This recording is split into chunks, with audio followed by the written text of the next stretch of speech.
The hall of the interstellar Concord was built to overpower anyone who entered it.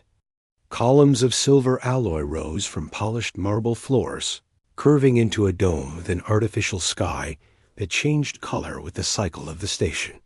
Representatives from dozens of worlds moved through the chamber in precise formations, each group surrounded by the symbols of their species. Yet for all its grandeur, the hall felt tense as countless eyes turned toward a single figure. A 19-year-old royal from a proud alien house had stepped forward and addressed a human delegate with a tone that echoed like a blade. The insult left the air sharp. The human was named Adrian. He was young by the standards of most worlds in the Concord, only in his 20s, yet he carried himself with calm focus. He had come to the gathering as a scientific envoy, not a soldier, not a diplomat of renown, and certainly not someone who expected to draw such sudden attention. But when the young alien royal raised his chin and cast a dismissive glare at him, the hall grew still. The alien was named River, heir of a noble line from a distant system where pride was taught from infancy. His people believed that their lineage gave them a natural right to leadership. River had grown up with tutors who whispered ancient tales of conquest. He had never known hunger or danger. He had never been told to bow. Humanity, to him, was a newcomer species that lacked refinement. He saw their rapid growth as reckless, their stubborn independence as crudeness. He had walked onto the floor, intending to show dominance. When River spoke, his voice carried undercurrents of command. His words were clipped, his posture sharpened like an arrow, and his glare held a challenge. Adrian stood still, hands clasped behind his back, shoulders relaxed. Every delegate leaned forward, expecting a clash. They had seen human delegates argue. They had seen humans defend themselves with fierce precision when provoked. Many expected heated words or cold rebukes. Instead, Adrian turned without a word and walked away. No one expected silence.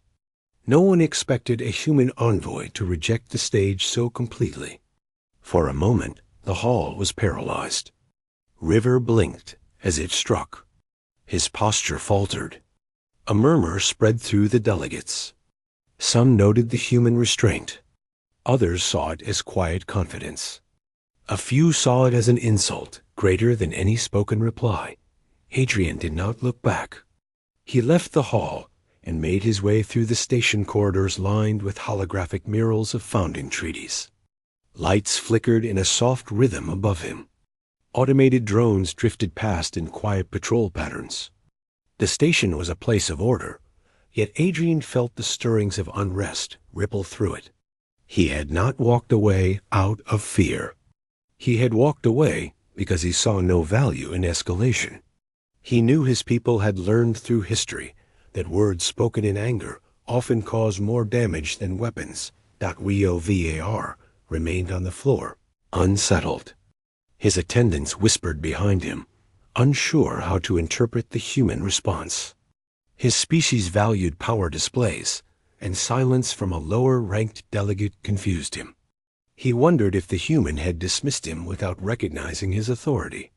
The thought burned in him like a spark dropped in dry grass. After a moment, he left the hall with rigid steps.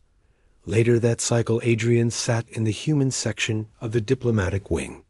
He reviewed documents on his tablet, lines of scientific agreements he hoped to finalize.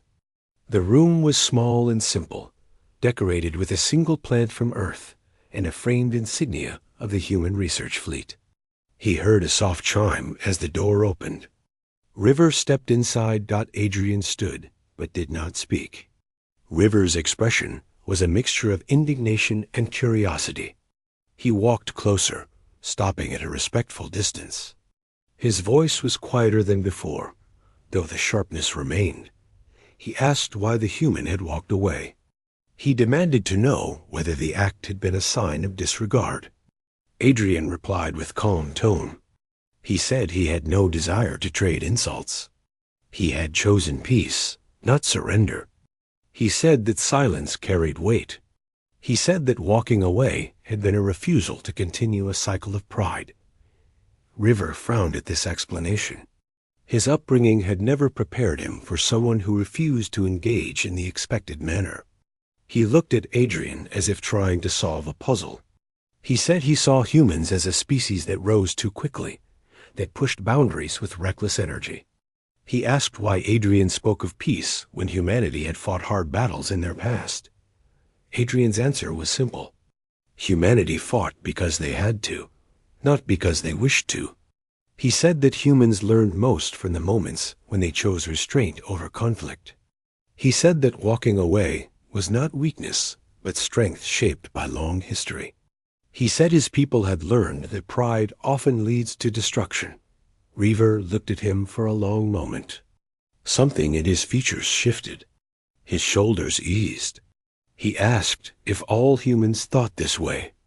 Adrian explained that humans were diverse. He said that countless viewpoints existed among them, but many understood that survival required a balance of courage and patience. River absorbed this, then asked why humans sought seats among the Concord when they were still new. Adrian replied that humans joined not out of desire for dominance, but out of hope for cooperation. He said they wished to trade knowledge, build alliances, and grow as part of something larger.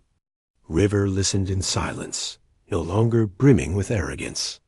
He said that his people believed leadership was a matter of birthright. Adrian said leadership was best earned through action. The conversation continued with steady rhythm. Both spoke honestly. Adrian asked River about his world. River described a planet of crystal canyons and towering cities. He spoke of traditions and trials expected of nobles. Adrian found the descriptions fascinating. River seemed surprised by the human interest. When the meeting ended, River walked away with slower steps. Adrian returned to his documents, though he felt a sense of cautious hope. He had not sought diplomacy through confrontation. Yet the unspoken impact of silence had broken a barrier. The next day, the Concord Hall buzzed with renewed curiosity. News of the interaction had spread. Many wondered if tensions would rise. Instead, they saw River stride toward the human delegation with composed posture. Adrian approached him with equal steadiness. In front of the assembled delegates, River spoke. His tone was formal, but the arrogance had thinned.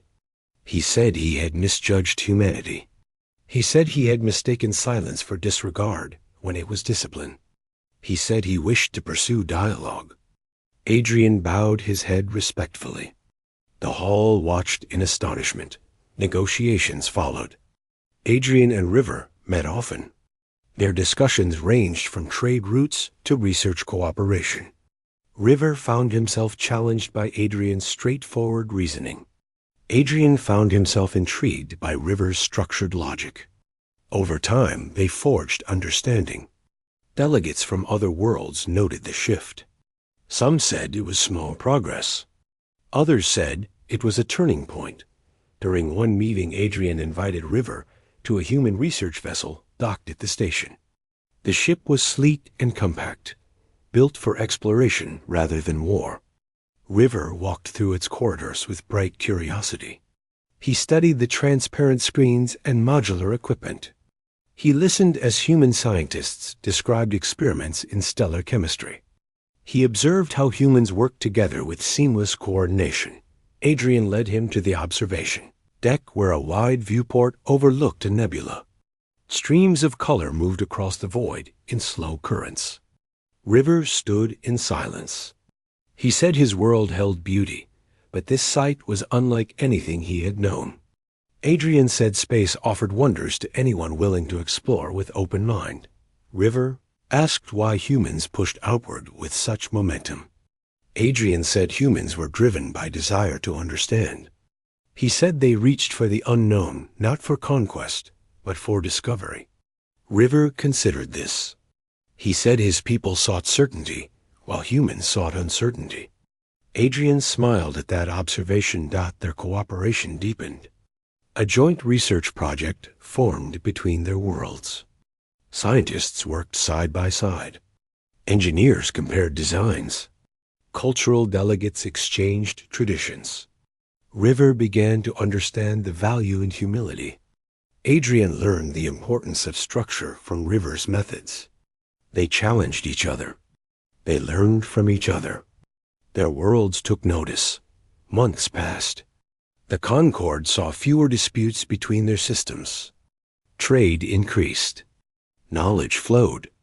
River's people began to view humanity not as rivals, but as potential allies. Humanity saw the alien kingdom as capable of change, yet challenges emerged as well. Some factions among River's people disapproved of his new stance. They viewed humans with suspicion. They believed that open cooperation threatened their traditions. River faced criticism. He stood firm, saying diplomacy strengthened their future. Adrian advised him when tensions grew too sharp. River appreciated the human insight. One day, a crisis struck a distant outpost shared by both worlds. A malfunction in a reactor threatened to destroy the entire facility. River and Adrian were sent to assist. They traveled together to the outpost, arriving to find engineers scrambling to stabilize failing systems. The air was hot. Warning lights pulsed. Adrian moved through the station with focus, studying readouts. River ordered teams with sharp efficiency. Their combined leadership steadied the crew dot in the control chamber. Adrian noticed the reactor's core destabilizing faster than expected. He calculated a repair sequence. River gathered technicians and relayed instructions. They worked through.